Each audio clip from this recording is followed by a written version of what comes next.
Hello everyone and welcome back to my channel. Today I thought I'd do a short vlog on my horsey journey, starting from when I was very young right up until now. What's happened to me, what I've been through, what I've experienced. I'll try and keep it as brief as I can, but if it goes on for too long then I'll just sort of chop it down a little bit for you so that it doesn't get boring. Anyway, it all started for me when I was a very young child. My grandparents had horses. They had 12 horses. They were more of pets really than anything else. My grandparents, my nan in particular, taught me to ride from the age of 5 up until 17. I used to go down there at weekends and learn to muck out and give them hay and all the looking after and everything like that. My auntie did compete, but obviously I was too young to do anything about that when I was so little.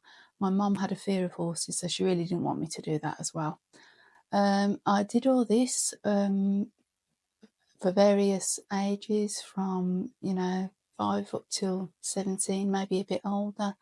Then I went off to college, did other things as you do.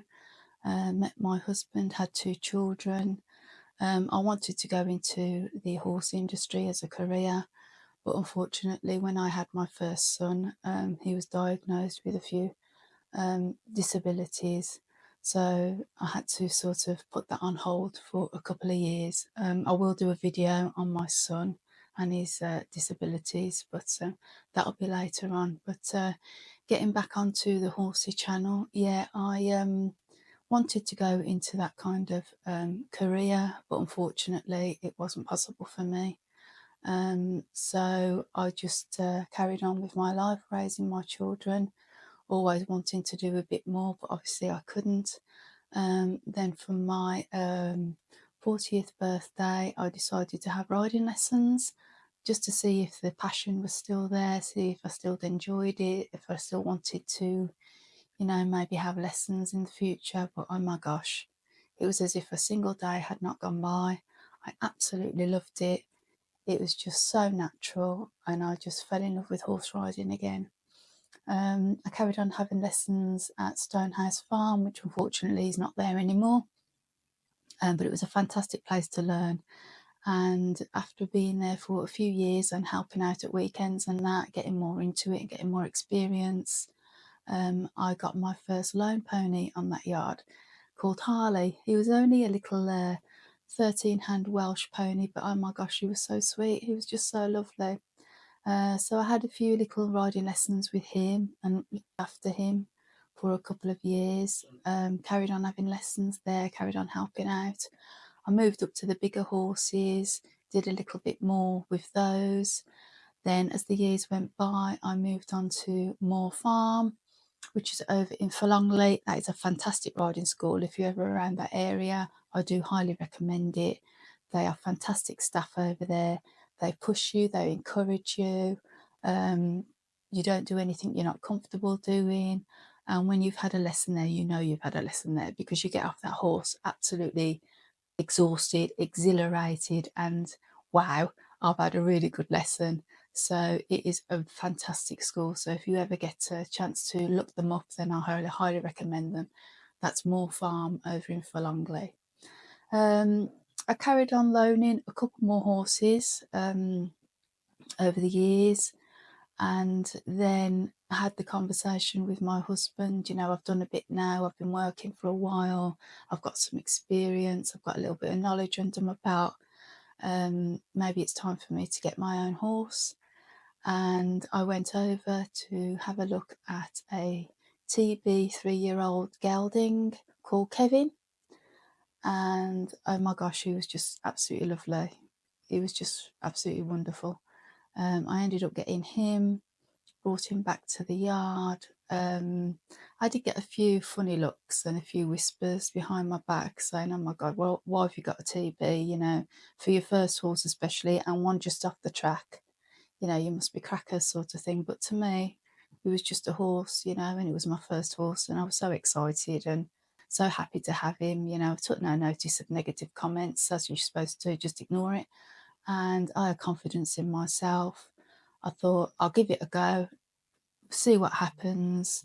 and hopefully, fingers crossed, things will work out. They did, actually, until he was in the arena one night. We was lunging him and he decided to play up, and he galloped from the one end of the arena to the other, tried to jump over the gate, got his back leg caught in the gate, and cut his back leg, which cost me quite a bit of money in vet bills. We were advised by the vet, as he had fractured his pedal bone, that he either needed rehab or to be put down. And obviously I didn't want him to be put down. He was only a young horse. I hadn't had him very long, and that was just like, there's just no way. He's got his whole life in front of him. So we made the heartbreaking decision to send him to the charity, the ROR, where they could rehab him and give him all the care that he needed for as long as he needed. So that was the only choice that we had, and that's the choice that I made. It absolutely broke my heart, but I just couldn't have him put down. There was just no way. So after that, I took a break for a while, carried on working at the yard, carried on with my lessons. Then came across another horse that I really liked the look of. She was a TB as well. I don't know, I've got a thing for TBs. There you go. This one was a mare. She was 7 years old. She hadn't raced, which was good. I thought, well, I might have a bit of better luck with a mare, or a bit of better luck with a horse that hasn't raced, even though she is a TB. I had her, but then after a couple of months started to notice a few behavioural issues with her that concerned me quite a lot, because I hadn't dealt with that before. I had a couple of lessons with her and she started behaving quite dangerously, bucking, rearing, spinning around, all that sort of thing. We had her checked out for kissing spine and all that sort of thing. She didn't have any of that. She was diagnosed with some behavioural issues, and it got to the stage where she was becoming quite dangerous.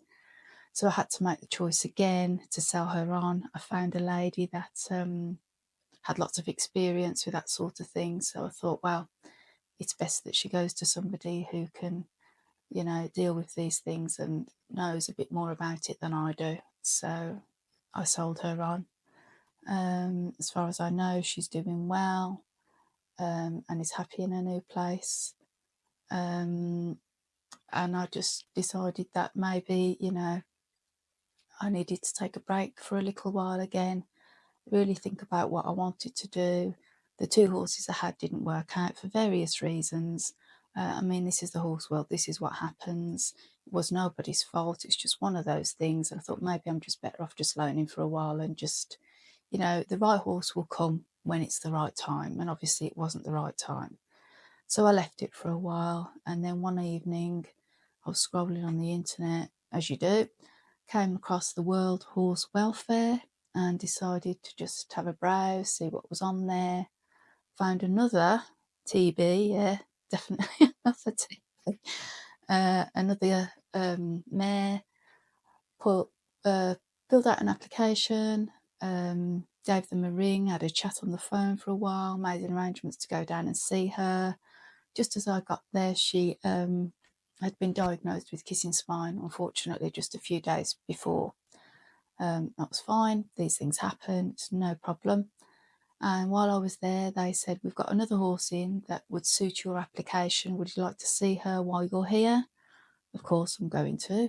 And oh my gosh, this was Alaska, God bless her. She was a native mare and she looked like a grizzly bear. I've never seen so much hair on a horse, or fur, or whatever you want to call it. Oh my gosh. She just looked like something out of the Grizzly Adams. But oh my God, she was so sweet. So sweet. So lovely. And the lady told me all about her history and her personality, her temperament and everything. And, you know, I just fell in love with her and I ended up having her. I've had her now. It will be 2 years in February. She's a 12-year-old native mare. She's had 2 previous owners, and then before that, going back to when she was a foal, when the World Horse Welfare first got her, They found her in a field with 60 other horses that basically were just dumped there and left to their own devices, which was absolutely wicked. So yeah, they took them all in and raised them and looked after them till they could find new homes. So she has had a bit of a rough start, to be fair. You know, she hasn't had the easiest time. And to be so sweet and the temperament she has is amazing, because she would never, ever rear or buck or spin or anything like that. It's just not in her. She is just absolutely incredible, and I find myself so, so lucky to have found her, and so, so fortunate to have her in my life now. She definitely was the horse for me, and it was worth going through 2 horses to find her. So I really am very, very lucky to have her.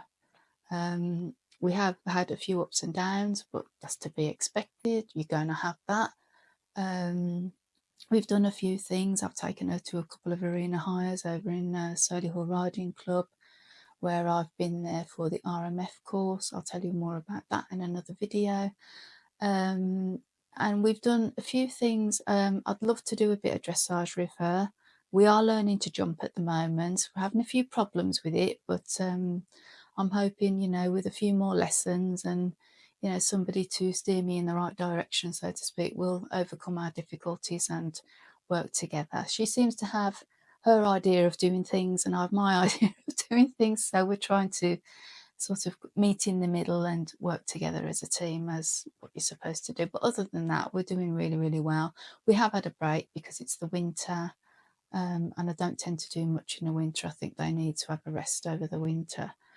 So we're just going out, you know, a couple of times a week, just having a bit of a play in the arena, doing a few poles and that. And like I said, I am trying to learn to jump, but we'll see how it goes. So next year, hopefully, we can do maybe a little bit of competing over at Solihull Riding Club.